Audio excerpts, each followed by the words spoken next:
നല്ലതേ നടക്കത്തുള്ളൂ എന്നുള്ളൊരു എപ്പോഴും അങ്ങനെയാണ് എൻ്റെ. സോ ആ ഒരു മൊമെൻറ്റ് എൻജോയ് ചെയ്യുക, അത്രയേ ഉള്ളൂ. ജസ്റ്റ് എൻജോയ് ദ മൊമെൻറ്റ്, അല്ലാതെ വേറെ ഒന്നും പറയാനില്ല. ഓരോ മൊമെൻറ്റ്സും പിന്നെ കൊച്ചു കുട്ടികളാണ്, അപ്പോൾ നമ്മൾ അവർക്ക് പഠിക്കുന്നത് കാട്ടി അവരുടെ നമ്മൾ എന്താണ് പഠിക്കുന്നത് എന്നുള്ളതാണ്. ബിക്കോസ് നമ്മൾ ഇത്രയും കാലം ജീവിച്ചിട്ട് കറപ്റ്റായിപ്പോയി. അപ്പോൾ കുട്ടികൾ വളരെ ഒരു കറപ്ഷനില്ലാത്ത അവരാണ്. അവർക്ക് നമ്മൾ കറപ്ഷൻ അവർക്ക് പഠിപ്പിക്കരുത്. കറപ്ഷൻ എന്ന് പറഞ്ഞാൽ it's not just money, entire moral corruption, everything. അവരുടെ അവരെങ്ങനെയാണ് ഈ ലോകത്തിന് ഒബ്സർവ് ചെയ്യുന്നത് എന്നുള്ളതാണ് നമ്മൾ പഠിക്കാൻ, വേറെ ഒന്നുമില്ല. പിന്നെ പാട്ട് അവർ തകർക്കും. ഇത് മലയാളികളല്ലേ, എല്ലാവരും പാടും, നിങ്ങളെല്ലാവരും പാടുമല്ലോ, അപ്പോൾ അതുപോലെ ഇവിടുത്തെ കുട്ടികളും പാടും. Very very happy to be here. Suju ഉണ്ട് ഇപ്പോൾ. She has been an inspiration to me from then. അപ്പോൾ ഒരുപാട് കാലത്തിന് ശേഷം സുജുവിൻ്റെ കൂടെ ഒരു റിയാലിറ്റി ഷോ ജഡ്ജ് ചെയ്യാനായിട്ട് എനിക്ക് ഒരു അവസരം കിട്ടിയിട്ടുണ്ട്. So I am very happy about it. Because ഒരു സമയത്ത് we use to constantly judge, മലയാളത്തിലും പിന്നെ തമിഴിലും ഇങ്ങനെ സ്ഥിരമായിട്ട് ജഡ്ജ് ചെയ്തുകൊണ്ടിരുന്നു. പിന്നെ എതിർകക്ഷിയായി, പിന്നെ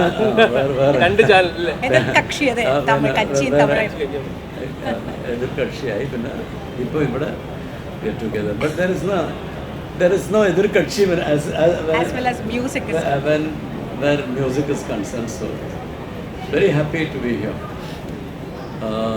വേറെ എന്തെങ്കിലും ചോദിക്കാനുണ്ടല്ലോ? കുട്ടികളായതുകൊണ്ട് ഡിഫിക്കൽട്ട് ആണോ അതോ ഈസിയാ, എങ്ങനെയായിരിക്കും ആർക്കറിയാം. We know about it. കുട്ടികളാകുമ്പോൾ അവരെ സന്തോഷിപ്പിക്കുക, ഇതൊരു കോമ്പറ്റീഷനാണ്. ബട്ട് ജീവിതം എന്ന് പറഞ്ഞാൽ ജീവിതം തന്നെ, മ്യൂസിക്കിൽ തന്നെ കോമ്പറ്റീഷൻ ഇല്ല. ആക്ച്വലി നമ്മൾ ജീവിക്കുന്നത് 10, 70, 80 കൊല്ലം. അതിൽ there is no victory or defeat, it's just a journey. എനിക്ക് പേരൻസിനോടാണ് എപ്പോഴും പറയേണ്ടത്, അവർ കുറച്ചും കൂടി ഇതൊരു എൻജോയ് ചെയ്യുക ഈ ജേർണി. എപ്പോഴും എസ്പെഷ്യലി ഈ കൊച്ചു കുട്ടികളാകുമ്പോൾ അവരുടെ പേരൻസ് അത്ര സീരിയസ് ആവണ്ട. അവർ ഈ കുട്ടികളെ കൊണ്ട് മറ്റത് പാടിക്കണം, മറ്റത് ചെയ്യണം, ഇവർ തെറ്റാണ്, എൻ്റെ കുട്ടി നന്നായി പാടി, ഇതൊന്നും ഒരു കാര്യമില്ല. Just enjoy the journey, just see how long it lasts, fine. ഇത് പെട്ടെന്ന് കഴിയും, ഒരു 3-4 മാസത്തെ 5 മാസത്തിനുള്ളിൽ കഴിയും. ഇത് കഴിഞ്ഞാൽ ലൈഫ് കിടക്കുകയല്ലേ. Just enjoy every moment of your life എന്നുള്ളതാണ് എൻ്റെ policy. All the best, sir. All the best to all of you. രണ്ടുപേരും സോങ്. എന്ന പാട്ട് പാടുന്നത്? ഏത് പാട്ട് ഇഷ്ടമുള്ളത്?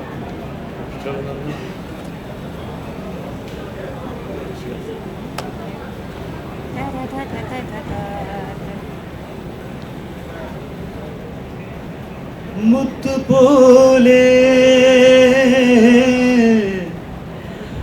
തത്ത പോലെ മിന്നൽ പോലെ ഇളം തെന്നൽ പോലെ മഞ്ഞു പോലെ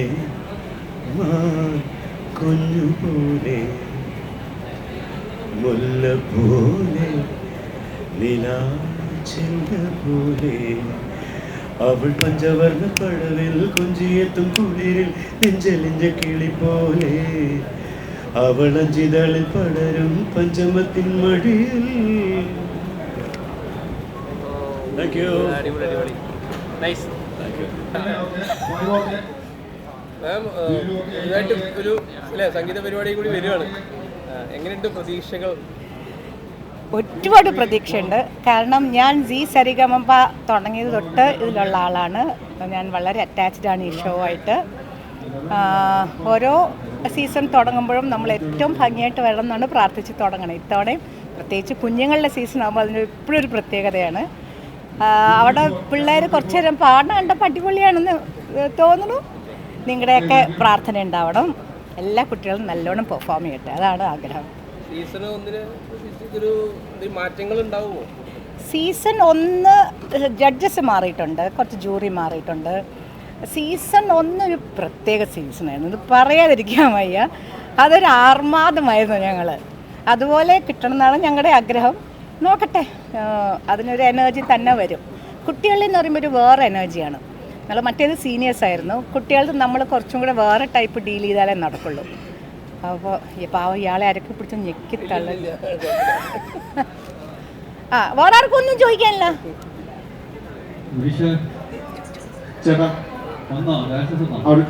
എല്ലാരും സെയിം തന്നെ ഇടാൻ പോണേ, എല്ലാരും സെയിം തന്നെയാണ് ഇടാൻ പോണേ. ചോദിച്ചോളൂ, ആരെങ്കിലും എന്തെങ്കിലും ചോദിക്കാനുണ്ടെങ്കിൽ.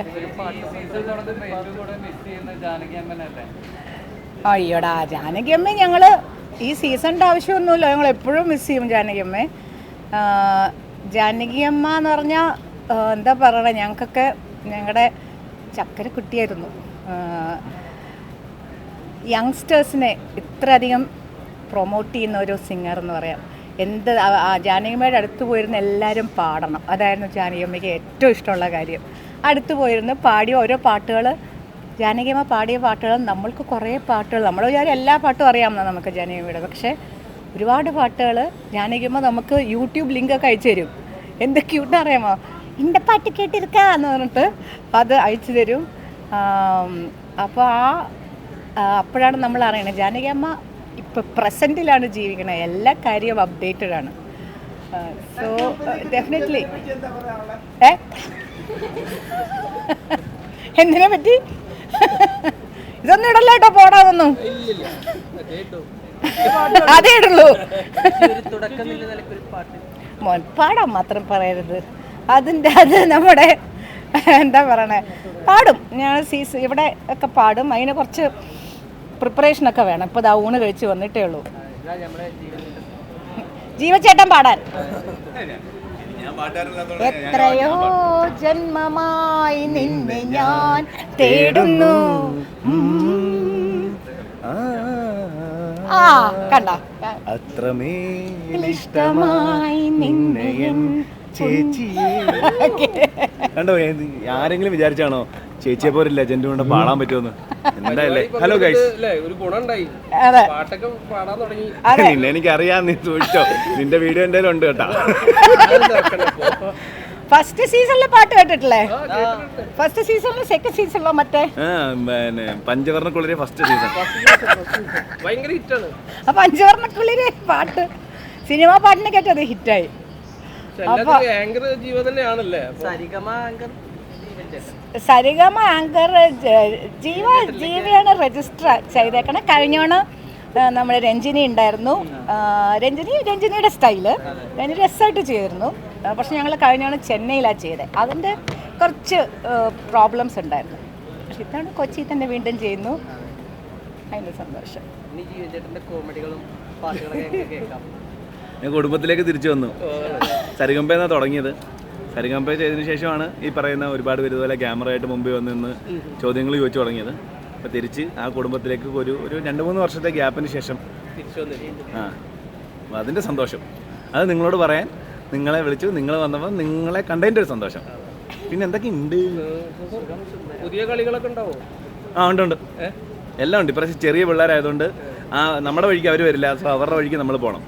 അതാണ് ചേച്ചി ഇന്നലെ വന്നപ്പോൾ തന്നെ പറഞ്ഞു എനിക്കൊരു 10 വയസ്സ് കുറഞ്ഞ പോലെ ഉണ്ടടാന്ന് പറഞ്ഞു. എനിക്കൊന്നും ഓൾറെഡി കുറവാണല്ലോ. വയസ്സ്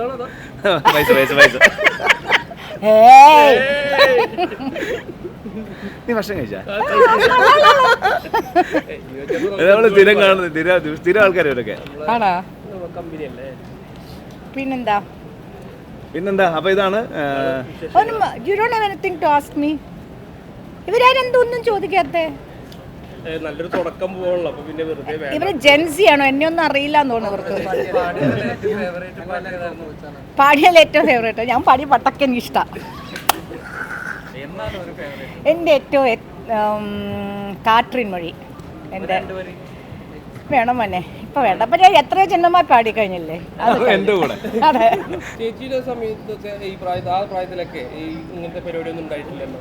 അപ്പൊ അതൊക്കെ ശരിക്കും ഇപ്പൊ മിസ് ചെയ്യുന്നുണ്ട് ശരിക്കും. അങ്ങനെ ഏയ് എനിക്ക് സന്തോഷമേ ഉള്ളൂ. ആവാന്നൊക്കെ വിചാരിക്കുന്നുണ്ട്. അല്ല എനിക്ക് സന്തോഷമേ ഉള്ളൂ, ഇത്രയൊക്കെ മതി. കാരണം ഈ ഇത്രയും ഇപ്പോഴത്തെ പിള്ളേർക്ക് ഇത്രയും വെറൈറ്റി ഒക്കെ പാടണ്ടേ. ഞങ്ങൾ സമയത്തുണ്ടായിരുന്നെങ്കിൽ ഞങ്ങൾ വെള്ളം കുടിച്ചു തന്നെ. ആക്ച്വലി എല്ലാം പാടണം.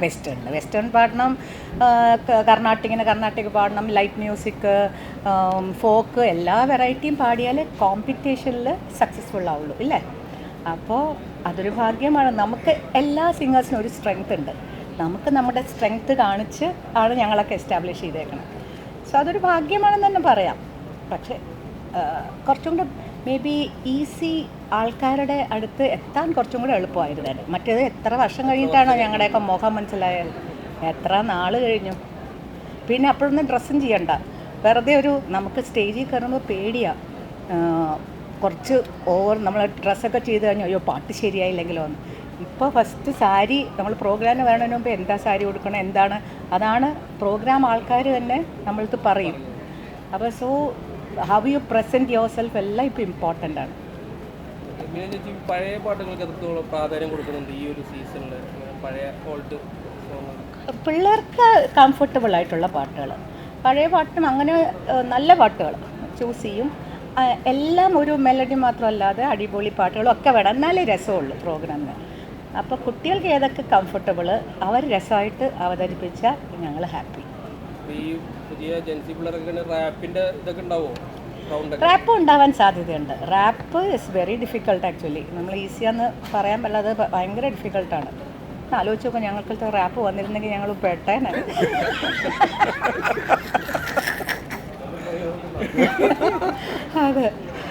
അതൊക്കെ അത് അപ്രീഷിയേറ്റ് ചെയ്യണം അത് ചെയ്യുന്നവർ. കുട്ടികളാകുമ്പോൾ റിസ്ക് ഇല്ല മോനെ. കുട്ടികളാകുമ്പോൾ അവരുടെ തെറ്റുകൾക്കൊരു ഭംഗിയാണ്. നമ്മൾ തിരിച്ച് പറയാൻ നമുക്ക് അവർക്ക് ഉപദേശം കൊടുക്കുന്നതിൽ വേണം നമ്മൾ സൂക്ഷിക്കാൻ. അവരെ ഹേർട്ട് ചെയ്യാതെ പറയണം. അവരുടെ ഫ്രണ്ടായാൽ മതി. അതാണ് ഇപ്പം തന്നെ ഞങ്ങൾ അവരായിട്ട് കൂട്ടാവും, എന്നാലേ അവർ നല്ലോണം പാടുള്ളൂ. അവർ പേടിച്ചിരുന്നാൽ നമ്മുടെ ഷോയിന് നല്ല പാട്ടുകൾ കിട്ടില്ല. അപ്പോൾ നമ്മളിപ്പോൾ തന്നെ കൂട്ടായാൽ അവർ കലക്കും. കൂടെ ഈ ജഡ്ജിങ് പാനലിൽ ഇപ്പം ശിവ സാറും അല്ലേ മേഡമൊക്കെ ഉള്ളത്. അപ്പം എങ്ങനെയാണ് അവരായിട്ടുള്ളൊരു എന്താ പറയുക? രണ്ടുപേരും എനിക്ക് വളരെ ക്ലോസ് ആയിട്ടുള്ള ആൾക്കാരാണ്. ബിന്നി എനിക്ക് എത്രയോ വർഷമായിട്ട് അറിയാം. ബിന്നി ശ്വേതയുടെ ഗുരുവാണ്. അപ്പോൾ ബിന്നി ഇപ്പോൾ കർണാട്ടിക് സൈറ്റിൽ കുട്ടികൾക്ക് രാഗങ്ങൾ കുറച്ച് പറഞ്ഞു കൊടുക്കാൻ അങ്ങനെയൊക്കെ ബിന്നി ഒരുപാട് ഹെൽപ്ഫുള്ളായിരിക്കും അവർക്ക് പഠിക്കാൻ വേണ്ടി. ഞാനൊരു അമ്മ സ്ഥാനത്ത് നിന്നവർക്ക് കരുതലും സ്നേഹമൊക്കെ കൊടുക്കും. ശ്രീനിയും അങ്ങനെ തന്നെയായിരിക്കും. പിന്നെ അവർക്ക് എനർജി കയറ്റാൻ ഇയാളുണ്ടല്ലോ. ചോദിക്കാം. അടുത്ത ചോദ്യം. ഇല്ല, ഒരു ഓൾറെഡി സെറ്റാണ്. നമ്മളെ ചാനൽ ആദ്യമായിട്ടാണ് side of promotions. Online media അത്രയും വളർന്നു എന്നതിൻ്റെ ഏറ്റവും വലിയ ഉദാഹരണം. കാര്യം പണ്ട് നിങ്ങൾക്ക് അറിയാം, ചാനൽസൊക്കെ ആദ്യം ഒരു പ്രൊമോ ഷൂട്ട് ഉണ്ടാവും, പിന്നെ സ്റ്റിൽസ് ഉണ്ടാവും, അതെവിടെയെങ്കിലും ഫ്ലെക്സ് അല്ലെങ്കിൽ ഈ പറഞ്ഞ പോലെ LED ബോർഡ്സ്, അതല്ലെങ്കിൽ ചാനൽസിൽ ഒരു പ്രൊമോ വീഡിയോ, അത്രയേ ഉള്ളൂ. അത് കഴിഞ്ഞ് കുറച്ചുകൂടെ യൂട്യൂബ് ഡിജിറ്റൽ പ്ലാറ്റ്ഫോമൊക്കെ വന്നപ്പം എല്ലാ ചാനൽസിനും അവരുടെ പെർട്ടിക്കുലർ ഡിജിറ്റൽ പ്ലാറ്റ്ഫോമിൽ ഇടാൻ തുടങ്ങി യൂട്യൂബ് ചാനൽസ്. ഇന്നത് ഓൺലൈൻ മീഡിയ എന്ന് പറയുന്ന ഒരു ഗ്രൂപ്പ് ഓഫ് ആൾക്കാരെ ഇവിടെ വന്ന് അത്രത്തോളം നമ്മുടെ ഡിജിറ്റൽ വളർന്നു, അത്രത്തോളം ഓൺലൈൻ മീഡിയ വളർന്നു. ആവശ്യമാണ്. ഒരു സൈഡിൽ കൂടെ എനിക്കറിയാം നിങ്ങൾ ഒരുപാട് സ്ഥലത്ത് ചെല്ലുമ്പോൾ ഒരുപാട് കാര്യങ്ങൾ നിങ്ങൾ കേൾക്കുന്നുണ്ട്. പക്ഷേ എന്തൊക്കെ പറഞ്ഞാലും ഒരു കാര്യം പ്രൊമോട്ട് ചെയ്യണമെങ്കിൽ നിങ്ങൾ വേണം. അതാണ് ഞങ്ങൾ പറഞ്ഞത്. എനിക്ക് കണ്ടപ്പോൾ ഭയങ്കര സന്തോഷമായി. ഒരുപാട് വർഷമായിട്ട് നിങ്ങളെയൊക്കെ കാണുന്നതാണ്. നമ്മുടെ ഒരു ഷോ പ്രൊമോട്ട് ചെയ്യാൻ നിങ്ങളൊക്കെ വന്നതിൽ ഒരുപാട് സന്തോഷം. മാക്സിമം ആൾക്കാരിലേക്ക് എത്തുക. കാര്യം ഇത് കുട്ടികളുടെ ഷോ ആണ്. അപ്പോൾ നേരത്തെ പറഞ്ഞാൽ പഴയ പാട്ടുകളൊക്കെ ഇൻക്ലൂഡ് ചെയ്യും. കാര്യം ഇത് കാണുന്ന അമ്മമാരാണ്.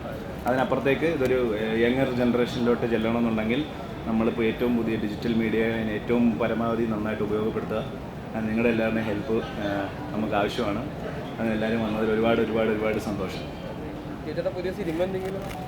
ഷൈൻ ചേട്ടനോട് ഒരു പടമുണ്ട്, ഡാൻസ് ആഫ് എന്നാണ് സിനിമയുടെ പേര്. ഡബ്ബിങ് കഴിഞ്ഞു, 1-2 മാസത്തിനകത്ത് റിലീസ് ഉണ്ടാവും. പിന്നെ ഇതാണ് ഏറ്റവും വലിയ സന്തോഷം, തുടങ്ങിയ സ്ഥലത്ത് തിരിച്ചു വന്നു. അപ്പോൾ പറ്റുകയാണെങ്കിൽ നിങ്ങളും കാണണം. പാട്ട് ഇഷ്ടപ്പെടുന്നവരാണെങ്കിൽ നിങ്ങളും കാണണം. ഡിജിറ്റലിലൊക്കെ നമ്മുടെ പ്രസൻസ് ഉണ്ട്, Z5 ഉണ്ട്. എൻ്റെ മണിപ്പോൾ വേണ്ട കണ്ണ, അതൊക്കെ പ്രിപ്പയർ ചെയ്ത് പാടണം.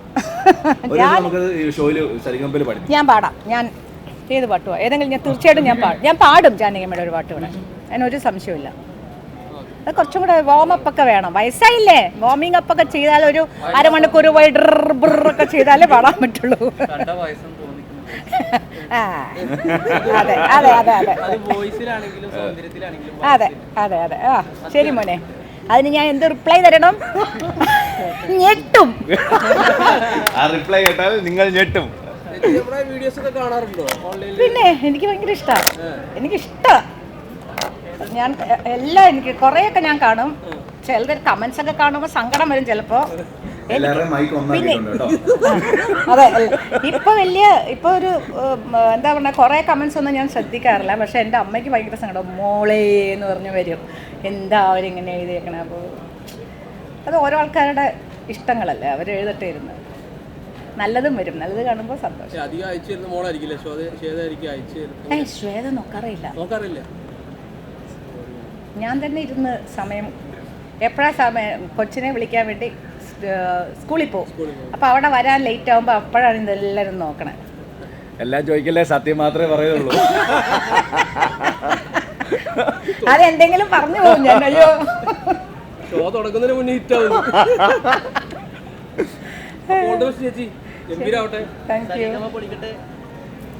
God bless, God bless. അതാരാ പറഞ്ഞേ? നാവ് പൊന്നായിരിക്കട്ടെ. ഗോഡ് ബ്ലെസ്, നാവ് പൊന്നാ. ശരി പൊന്നെ, താങ്ക് യു സോ മച്ച്. ഈ പ്രോഗ്രാമിൽ ഞാൻ കേരളത്തിൽ ആദ്യമായിട്ടാണ് ഈ ഒരു ജഡ്ജ്മെൻറ്റ് പാനലിൽ വരുന്നത്. അതിലെനിക്ക് ഒരുപാട് സന്തോഷമുണ്ട്. കാരണം സുജാത ചേച്ചിയായിട്ടും ശ്രീനിവാസൻ ചേട്ടനുമായിട്ടും ഫസ്റ്റ് ടൈമാണ് ഇരിക്കുന്നത്. ഒരു കോമ്പിനേഷൻ ഉണ്ടല്ലോ ജഡ്ജായിട്ട്. സോ അങ്ങനെ ഇരിക്കുകയാണ്. അപ്പോൾ എപ്പോഴും കുട്ടികളുടെ പ്രോഗ്രാം ആയതുകൊണ്ട് കുറച്ച് കൂടുതൽ ഭയങ്കര ഒരു രസമായിരിക്കും എന്ന് വിചാരിക്കുന്നു. സാധാരണ കുട്ടികളുടെ പ്രോഗ്രാമിനൊക്കെ ഞങ്ങൾ ഇരിക്കുമ്പോഴത്തേക്കും, കാരണം കുട്ടികളുടെ ഒരു പ്രായത്തിലേക്ക് ഞങ്ങൾ ഇറങ്ങി പോകാറുണ്ട്. പിന്നെ ചിലർ ചോദിക്കും, കുട്ടികളോട് നിങ്ങൾ എന്തിനാ ഇത്രയും ഡീറ്റെയിൽ ആയിട്ട് ചിലപ്പോൾ ഒരു പാട്ടിനെ കുറിച്ച് ഡീറ്റെയിൽ ആയിട്ട് ഒരു ആഗമൊക്കെ പറയണത്. അപ്പം ഞാൻ പറയും, അത് കുട്ടികളോട് മാത്രമല്ല, നമ്മുടെ ഈ പ്രോഗ്രാം കണ്ടുകൊണ്ടിരിക്കുന്ന ലക്ഷക്കണക്കിനുള്ള ജനങ്ങൾ ഇത് കേൾക്കുന്നുണ്ട്. അതിലും പഠിക്കുന്ന കുട്ടികളും പഠിക്കുന്ന ആൾക്കാരും ഈ ഇതെല്ലാം മനസ്സിലാക്കിയെടുക്കാൻ ഇഷ്ടമുള്ളവരും ഉണ്ട്.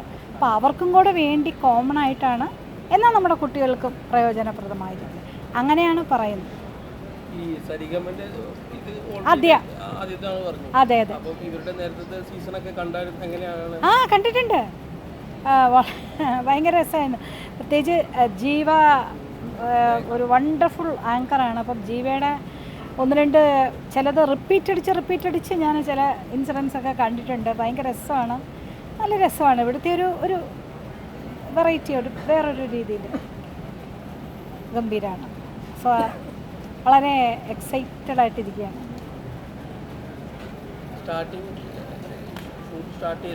ഇന്നിപ്പോൾ സ്റ്റാർട്ട് ചെയ്യണേ ഉള്ളൂ.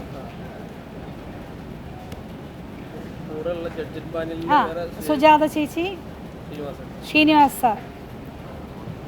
സോ ഞാൻ ആക്ച്വലി സുജാത ചേച്ചിയുടെ കൂടെ ഫസ്റ്റ് ടൈമാണ് ഇരിക്കുന്നത്. ചിത്ര ചേച്ചിയുടെ കൂടെ അവിടെ തമിഴിൽ ഇരിക്കാറുണ്ടായിരുന്നു. പക്ഷേ ഇത് ഫസ്റ്റ് ടൈമാണ്. പിന്നെ സുജാത ചേച്ചിയായിട്ട് എനിക്കുള്ളൊരു കണക്ഷൻ നിങ്ങൾക്കറിയായിരിക്കുമല്ലോ. ചേച്ചിയുടെ മകള് ശ്വേത എൻ്റെ സ്വന്തം ശിഷ്യയാണ്. ഫ്രം ദി ബിഗിനിങ് തൊട്ട് ശ്വേത എൻ്റെ അടുത്താണ് പഠിച്ചത്. അപ്പോൾ അങ്ങനെ ഒരു കണക്ഷനും കൂടെ ചേച്ചിയായിട്ടുണ്ട്.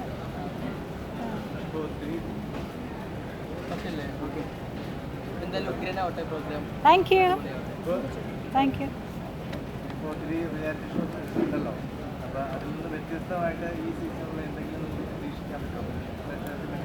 പ്രതീക്ഷിക്കാമെന്ന് തോന്നുന്നു.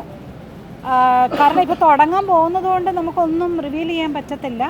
പക്ഷെ എന്തെങ്കിലും എല്ലാ ഷോയും ഒരു വ്യത്യാസം ഉണ്ടാവും. കുറച്ച് കുട്ടികളെല്ലാം പുതിയതായിരിക്കും, കുറച്ച് കുട്ടികളെല്ലാം പല പല റിയാലിറ്റി ഷോയിൽ പങ്കെടുത്ത കുട്ടികളും ഉണ്ടാവും. കാരണം അവർക്കും ഇതൊരു വലിയ എക്സ്പീരിയൻസ് അല്ലേ. അപ്പോൾ അതുകൊണ്ട് അങ്ങനെ അവിടെ നിന്നും ഉണ്ടാവും. അപ്പോൾ അതുകൊണ്ട് എന്താണെങ്കിലും ഞാൻ പറയട്ടെ, ഒരു പാട്ട് തന്നെ 100 പേര് പാടുന്നത് 100 രീതിയിലാണ്. അതേ ഒരു വ്യത്യാസമല്ലേ. ഒരേ പാട്ട് തന്നെ എത്രയോ വ്യത്യാസമായിട്ട് പാടുന്നു. ഇപ്പോൾ ഞാൻ പറയാം, ഇപ്പോൾ വാതാപി ഗണപതി, ഓരോ ആൾക്കാരും പാടുന്നതിൽ വ്യത്യാസമുണ്ട്. ഞാനൊരു കർണാട്ടിക് കൂടെ ആയതുകൊണ്ട് ഞാൻ പറഞ്ഞു എന്നുള്ളതേ ഉള്ളൂ. അത്രയും സിംഗേഴ്സ് അത്രയും പാട്ടുകളുടെ പാടുന്ന അവരുടെ ആ വൈവിധ്യമായ അവരുടെ പ്രസൻറ്റേഷനാണ് ഈ പാട്ടുകളൊക്കെ ഇപ്പോഴും ഇത്രയും എപ്പോൾ കേട്ടാലും നിങ്ങൾക്കൊരു പുതുമ തോന്നും. അത് നമ്മൾ ഈ ലോകത്ത് ഒത്തിരി കോടിക്കണക്കിന് മനുഷ്യരുണ്ടെങ്കിലും എല്ലാവരും ഡിഫറെൻ്റ് അല്ലേ. ഞാൻ എല്ലാവരെയും നമ്മൾ ചേർന്ന് കണ്ടിരിക്കും. മറ്റേ ജപ്പാൻ, ചൈന അവിടെയൊക്കെയാണ് കുറച്ച് എല്ലാവരും കണ്ട ഒരുപോലെ ഉണ്ടെങ്കിൽ പോലും അവരിലും വ്യത്യാസമുണ്ട്. അപ്പോൾ എന്ന് പറഞ്ഞ പോലെ ആ പാട്ടിൽ വ്യത്യാസം ഉണ്ടാവും. അതൊരു വെറൈറ്റിയാണ്. ഏജ് എനിക്ക് തോന്നുന്നു 14 വയസ്സ് വരെയെന്ന് തോന്നുന്നു. മാഡത്തിന്റെ രണ്ട് വരി നമുക്ക് കേൾക്കാൻ പറ്റുമോ? ആ പാടാലോ. ഏത് പാട്ട്? ഏതെങ്കിലും തുടക്കത്തിൽ ഏതെങ്കിലും 2 വരി പാടിയാൽ മതി. അറിയാതെ എന്നിലെ എന്നിൽ നീ കവിതയായി വന്നു തുളുമ്പി. മതിയോ? ബാക്കി വേർഡ്സ് ഓർക്കുന്നില്ല.